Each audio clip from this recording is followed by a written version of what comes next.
പള്ളിയിലെ വിളക്കണഞ്ഞു പോകുന്നു.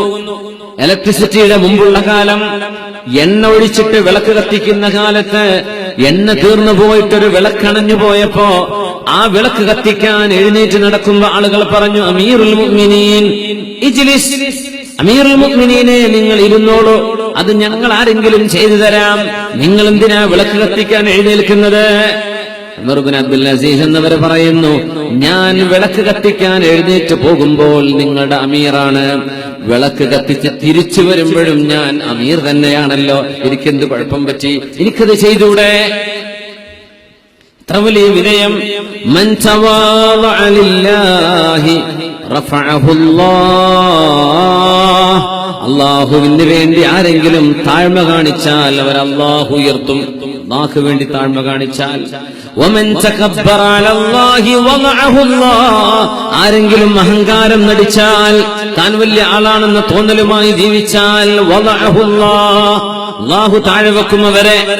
ഈ പാഠം ഹബീബ് പഠിപ്പിച്ചിട്ടുണ്ട് സ്വല്ലല്ലാഹു അലൈഹി വസല്ലം. സ്വന്തം വീട്ടുകാരോട് അഹങ്കാരത്തോടെ പെരുമാറുന്നവരുണ്ടെങ്കിൽ, സ്വന്തം കൂട്ടുകാരോട് സാമ്പത്തികമായി അല്പം അല്ലാഹു മെച്ചം തന്നതിന്റെ പേരിൽ സാമ്പത്തികമായി ഉയർന്നപ്പോഴേക്കും കൂടെ പഠിച്ചവരെ കണ്ണിൽ കാണാത്ത പോലെ അവർക്ക് അർഹമായ സ്ഥാനം കൊടുക്കാതെ സമ്പത്തിന്റെ പേരിൽ മനുഷ്യനെ അടക്കുന്ന ഒരു ചുറ്റുപാട് സത്യവിശ്വാസികളുടെ ജീവിതത്തിൽ കടന്നു പോകരുത്. അല്ലാഹു നമ്മളെ കാത്തുരക്ഷിക്കട്ടെ. ചെയ്യാൻ പാടുള്ളതല്ല. മഹാനവറുകൾ പള്ളിയിലേക്ക് നടക്കുമ്പോ, പള്ളിക്കുള്ളിലൂടെ നടക്കുമ്പോ അവിടെ ഇച്ചിരി വെട്ടം കുറവായിരുന്നു, വെളിച്ചം കുറവായിരുന്നു. പോകുന്ന പോക്കിൽ ഒരു മനുഷ്യന്റെ കാലിൽ അറിയാതെ ചവിട്ടുപോയി അവിടെ ഇരിക്കുന്ന ഒരാൾ. നല്ല രസമുള്ള സംഭവമാണത്, ചെറിയൊരു സംഭവം. കാലിൽ ചവിട്ടിയപ്പോ അദ്ദേഹം പറഞ്ഞു, അമജ്നൂനുൻ അൻത, രാജാവിനോടായി പറയണത്, നിങ്ങൾക്ക് ഭ്രാന്താണോ? നിങ്ങൾക്ക് ഭ്രാന്താണോ? നിങ്ങൾ ഭ്രാന്തനാണോ? കണ്ണു കാണുന്നില്ലേ? എന്റെ കാലിൽ ചവിട്ടിട്ടാണോ പോകുന്നത്? അദ്ദേഹം പറഞ്ഞു, ലാ അന മജ്നൂൻ, ഞാൻ ഭ്രാന്തനല്ല. കൂടെയുള്ള രാജാവാണ്. കൂടെയുള്ള ആളുകളൊക്കെ എഴുന്നേറ്റ് പറഞ്ഞു, അമീറുൽ മുഅ്മിനീൻ ഒരു സമ്മതം തന്നാൽ ഞങ്ങൾ അദ്ദേഹത്തെ അടിച്ചു നിരപ്പാക്കും. സുബ്ഹാനല്ലാഹ്. എന്തിന് നിങ്ങളോട് ഇങ്ങനെ അപമര്യാദയായി ചോദിക്കേ? നിങ്ങൾക്ക് ഭ്രാന്തുണ്ടോ എന്ന് ചോദിക്കേ? ഇതൊക്കെ മോശല്ലേ? ഞാൻ പറഞ്ഞു, കൂട്ടരെ, അദ്ദേഹം എന്നോടൊരു ചോദ്യം ചോദിച്ചു, ഞാനതിന് മറുപടിയും കൊടുത്തു. അദ്ദേഹം എന്നോട് ചോദിച്ചു, ഭ്രാന്തനാണോ? ഞാൻ പറഞ്ഞു, ഭ്രാന്തനല്ല. വിഷയം തീർന്നില്ലേ? പിന്നെ എന്തിനാ ഇവിടെ ഒച്ചപ്പാട്? അദ്ദേഹം ഒരു ചോദ്യമല്ലേ ചോദിച്ചു, ഞാൻ മറുപടി കൊടുത്തില്ലേ? അതിന് തീർന്നു. നിങ്ങൾ ആ മനുഷ്യനെ ആക്രമിക്കല്ലേ, ആ മനുഷ്യനെ വേദനിപ്പിക്കല്ലേ. അത്രയും അല്ലാഹുവിന് വേണ്ടി താഴ്ന്നു കൊടുത്ത മഹാൻ. ജീവിതത്തിന്റെ ഏറ്റവും വലിയ പാഠം നമ്മൾ പഠിക്കണം ഇതിലൂടെ. പകവീട്ടാനും മനുഷ്യനെ ആക്രമിക്കാനും അപമാനിക്കാനും നാണം കെടുത്താനും ശാരീരികമായും മാനസികമായും തളർത്താനും ശ്രമിക്കുന്ന ലോകത്ത് മനുഷ്യത്വത്തിന്റെ ഉദാത്തമായ മാതൃകകൾ കാണിച്ചുപോയ ഭരണാധികാരിയാണ് ഉമർ ഇബ്നു അബ്ദുൽ അസീസ് റളിയല്ലാഹു തആല അൻഹു. മഹാനവറുകൾ മുസാഹിം എന്ന തന്റെ പ്രൈവറ്റ് സെക്രട്ടറിയെ നിയമിച്ചുകൊണ്ട് പറഞ്ഞു, യാ മുസാഹിം ഇദാ റഅയ്തനി ളലംതു ഫഖുദ് ബിതലാബീബി വഖുൽ ഇത്തഖില്ലാഹ യാ ഇബ്നു അബ്ദുൽ അസീസ്. മുസാഹിമേ, നിങ്ങൾ എന്റെ കൂടെ നിൽക്കണം. ഞാൻ അന്യായം ചെയ്യുമ്പോൾ അത് ന്യായീകരിക്കരുത്. ഇന്നത്തെ വിഷയം അതാണ്. നേതാക്കന്മാർ അന്യായം ചെയ്യുമ്പോ, നേതാക്കന്മാർ എന്തെങ്കിലും വിടുവായിത്തം പറയുമ്പോഴേക്കും അനുയായികൾ അത് ന്യായീകരിക്കുന്നു, അതിനെ കൈയടിക്കുന്നു. അങ്ങനെ ചെയ്യലിന് സത്യത്തെ സത്യമായി കാണണം. സത്യം സത്യമായി പുലരും. സത്യമേ ലോകത്ത് വിജയിക്കൂ. അസത്യം ഒരൽപ്പ നേരത്തേക്ക് പുകമറ സൃഷ്ടിച്ചാലും സത്യമേ ലോകത്ത് വിജയിക്കൂ. അത് സ്രഷ്ടാവുണ്ട് എന്നതിന്റെ ഏറ്റവും വലിയ തെളിവാണത്. സത്യമേ വിജയിക്കൂ ലോകത്ത്.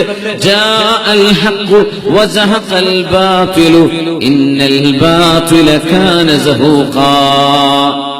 ഉമർ ഇബ്നു അബ്ദുൽ അസീസ് റളിയല്ലാഹു അൻഹു പറയുന്നു, മുസാഹിമേ, ഞാൻ എന്തെങ്കിലും അന്യായം ചെയ്യുന്നത് നിങ്ങൾ കണ്ടാൽ എന്റെ വസ്ത്രം കൂട്ടിപ്പിടിച്ചിട്ട്, എന്റെ ഊരക്ക് പിടിച്ചിട്ട് പറയണം, ഇത്തഖില്ലാഹ ഇബ്നു അബ്ദുൽ അസീസ്, ഉമർ ഇബ്നു അബ്ദുൽ അസീസേ, നിങ്ങൾ അല്ലാഹുവിനെ ഭയപ്പെടണമെന്ന് എന്നെ നോക്കി പറയണം. ഞാൻ അന്യായം ചെയ്യുമ്പോൾ കൈയടിക്കല്ലേ, ഞാൻ അന്യായം ചെയ്യുമ്പോൾ ന്യായീകരിക്കല്ലേ. അന്യായം ചെയ്യുമ്പോൾ ഇത് അന്യായമാണ്, ഇത് അക്രമമാണ്, ദുൽമാണ് എന്ന് എന്നെ ഓർമ്മിപ്പിക്കണം മുസാഹിമേ. അതിനാണ് നിങ്ങളെ ഞാൻ തെരഞ്ഞെടുക്കുന്നത്. അള്ളാഹുവിനെ മാത്രം കാണിച്ചുകൊണ്ട് ജനങ്ങളാരും കാണാത്തിടത്ത് പോയി ഒറ്റക്ക് ദുഹാ നിസ്കരിച്ചവനെ മുസാഹിമേ, നിങ്ങളെ ഞാൻ തെരഞ്ഞെടുക്കുന്നത്. കുൻ ഔനീ അലാ നഫ്സി ഇലല്ലാഹ്, അല്ലാഹുവിന്റെ വഴിയിലേക്ക് എന്നെ കൊണ്ടുപോകാൻ നിങ്ങൾ എന്നെ സഹായിക്കണം.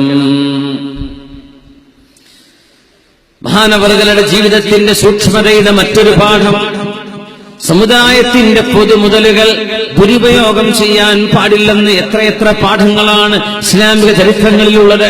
പൊതുസ്വത്തുകളെ, ഓഹരി വെക്കാത്ത സ്വത്ത്, സമുദായത്തിന്റെ സ്വത്ത് ഒരു ഉമ്മത്തിന് വേണ്ടി പൊതുവായി പിരിച്ചെടുക്കപ്പെടുന്നത് ഒരു സമുദായത്തിന്റേത്, പ്രസ്ഥാനത്തിന്റേത്, മഹല്ലിന്റേത്, പള്ളിയുടേത്, മദ്രസയുടേത് എല്ലാം പൊതുവായതാണ്. അതിന്റെ മസ്ലഹത്തിന് വേണ്ടിയാണ് ഉപയോഗിക്കേണ്ടത്. വ്യക്തികൾ അവരുടെ ആവശ്യങ്ങൾക്ക് ഉപയോഗിക്കരുത്. ഉമർ ഇബ്നു അബ്ദുൽ അസീസ് റളിയല്ലാഹു അൻഹു തന്റെ പിഞ്ചു കുഞ്ഞിന്റെ കയ്യിൽ ഒരു ആപ്പിൾ കാണുന്നു. ആ ആപ്പിള് മഹാനവറുകൾ പിടിച്ചു പറിച്ചു വാങ്ങുന്നു.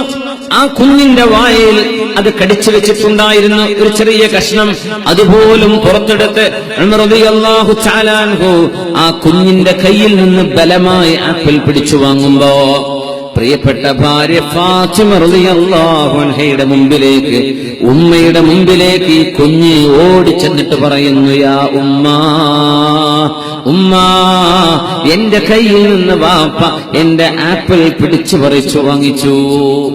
കുഞ്ഞു വല്ലാത്ത കരച്ചില്, ചെറിയ കുട്ടിയാണ്, എന്തെന്നില്ലാത്ത തേങ്ങല്, സങ്കടം പൊട്ടിക്കരയുന്ന കുഞ്ഞിനെ കണ്ടപ്പോ, രാജകുമാരിയാണ്, രാജാവിന്റെ മോളാണ്, സഹോദരൻ രാജാവാണ്, വല്യുപ്പ രാജാവാണ്, അവരുടെ മോളാണ് ഫാത്തിമ ബിൻത് അബ്ദുൽ മലിക് ഏതാനും നാണയത്തൊട്ട് കൊടുത്തിട്ട് പറഞ്ഞു തന്റെ പരിചാരകനോട്, എന്റെ കുട്ടിക്കൊരു ആപ്പിൾ വാങ്ങിച്ചു കൊടുക്കണം.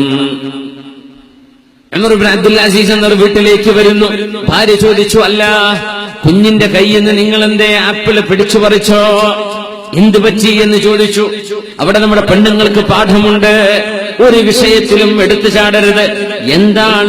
എന്താണ് സംഭവിച്ചത് എന്ന് നമ്മളായിട്ട് ചോദിച്ച് മനസ്സിലാവുന്നത് വരേക്കും മുൻവിധിയോടുകൂടെ പെരുമാറാൻ പാടുള്ളതല്ല. ആണായാലും പെണ്ണായാലും എന്താ സംഭവിച്ചത് അത് ഉറപ്പുവരുത്തണം. അങ്ങനെയല്ല, ഇന്ന് വാട്സപ്പ് മെസ്സേജ് ഒക്കെ വന്ന പോലെ CNN BBC ഒക്കെ റിപ്പോർട്ട് ചെയ്ത പോലെ അത് അങ്ങനെയൊന്നുമില്ല. ഇൻ ജാഅകും ഫാസിഖുൻ ബിനബഇൻ ഫതബയ്യനൂ അൻ തുസീബു ഖൗമൻ ബിജഹാല ഫതുസ്ബിഹു അലാ മാ ഫഅൽതും നാദിമീൻ. നിങ്ങൾക്ക് വിശ്വാസയോഗ്യമായതല്ലാത്ത വാർത്തകൾ വരുമ്പോ, വിശ്വസിക്കാൻ പ്രയാസമുള്ള വാർത്തകൾ നിങ്ങൾക്ക് കിട്ടുമ്പോ അതിന്റെ സോഴ്സ് നിങ്ങൾ അന്വേഷിക്കണം. ഇസ്ലാമിന്റെ നിയമമാണത്. വാട്സപ്പിൽ കണ്ടു, എന്റെ വാട്സപ്പ് ഖുർആനാ, ആരൊക്കെ എന്തൊക്കെ എഴുതിവിടുന്നത്, ആരൊക്കെ എന്തൊക്കെയോ കിട്ടിയത് ഫോർവേഡ് ചെയ്യുന്നത്. ജനിച്ചോ മരിച്ചു എന്ന് പറയും, മരിച്ചവൻ ജനിച്ചു എന്ന് പറയും, കൊല്ലങ്ങൾക്ക് മുമ്പ് കഴിഞ്ഞ കഥ ഇന്നലെ നടന്നു എന്ന് പറയും ചിലര്. സുബ്ഹാനല്ലാഹ്, നിങ്ങൾ ഉറപ്പുവരുത്തണം, സത്യസന്ധമാണോ എന്ന് സ്ഥിരീകരിക്കണം. അല്ല എങ്കിൽ നിങ്ങൾ നിരപരാധികളായ ആളുകളെ മനസ്സ് വേദനിപ്പിക്കേണ്ടി വരും. അത് അല്ലാഹു പൊറുക്കില്ല. അതുകൊണ്ട് എന്ത് വിഷയം നടന്നാലും അത് സ്ഥിരീകരിക്കുക. ഫാത്തിമ ബിൻത് അബ്ദുൽ മലിക് തന്റെ കുഞ്ഞിനെ വേദനിപ്പിച്ചതിന്റെ സങ്കടം തന്റെ ഭർത്താവിനോട് ചോദിച്ചറിയുകയാണ്. അല്ല ഉമർ ഇബ്നു അബ്ദുൽ അസീസ്, എന്റെ ഭർത്താവേ, എന്താ കുഞ്ഞിന് സംഭവിച്ചത്? കുഞ്ഞിന്റെ കയ്യിൽ നിന്ന് നിങ്ങൾ ആപ്പിൾ പിടിച്ചു പറിച്ചു വാങ്ങിച്ചല്ലേ? ഫാത്തിമ, നിനക്കറിയുമോ, ആ ആപ്പിൾ മുസ്ലിം ഖജനാവിലേക്ക് വന്ന സ്വത്താണ്. മുസ്ലിം ഖജനാവിലേക്ക് വന്ന സ്വത്താണത്. ഇസ്ലാമിന്റെ ഖജനാവിലേക്ക് വന്നത് ഈ സമുദായത്തിലെ പാവപ്പെട്ടവർക്ക് ഓഹരി വെച്ചു കൊടുക്കാനുള്ളതാണ്. അത് ഓഹരി വെക്കും മുമ്പേ നിന്റെ മകൻ, എന്റെ മകൻ ഒരാപ്പിൾ കയ്യിലെടുത്ത് തിന്നാൻ തുടങ്ങി. നിന്റെ മോന്റെ വയറ്റിലേക്ക് നരകത്തിന്റെ തീകഷ്ണങ്ങൾ പോവരുത്. നിന്റെ മോൻ ഹറാമ് തിന്നരുത്. ഞാനും നീയും മക്കൾക്ക് ഭക്ഷണം കൊടുത്തതിന്റെ പേരിൽ, കൊടുത്ത ഭക്ഷണം ഹലാലല്ലാത്തതിന്റെ പേരിൽ നാളെ നരകത്തിലേക്ക് പോകുന്നത് വേണോ ഫാത്തിമ? അതുകൊണ്ടാണ് മോന്റെ കയ്യിൽ നിന്ന് ഞാനത് പിടിച്ചു വാങ്ങിച്ചത്. ഞാൻ എന്റെ നെഞ്ച് പറിക്കുന്നത് പോലെയായിരുന്നു അത്. ആ കുഞ്ഞിന്റെ കരച്ചിൽ എനിക്ക് സഹിക്കാൻ കഴിഞ്ഞില്ല ഫാത്തിമ. കുഞ്ഞ് കരഞ്ഞിട്ടുണ്ട്, എനിക്കറിയാം, അവനത് ഇഷ്ടവുമായിരുന്നു. എന്നാൽ കുഞ്ഞിനറിയില്ലല്ലോ ഇത് പൊതു സ്വത്താണെന്ന്, ഇത് സമുദായത്തിന്റെ സ്വത്താണെന്ന്. അതുകൊണ്ട് ആ ഭക്ഷണം വയറ്റിലേക്ക് ചെല്ലുമ്പോൾ അത് കാരണം അള്ളാഹുവിന്റെ ശിക്ഷ നമുക്ക് വരുമോ എന്ന് ഞാൻ പേടിച്ചു. അതുകൊണ്ടാണ് ഞാനത് പിടിച്ചു വാങ്ങിയത് എന്ന് ഒരു നിസ്സാര വിഷയത്തിൽ മഹാനായ ഉമർ ഇബ്നു അബ്ദുൽ അസീസ് റളിയല്ലാഹു അൻഹു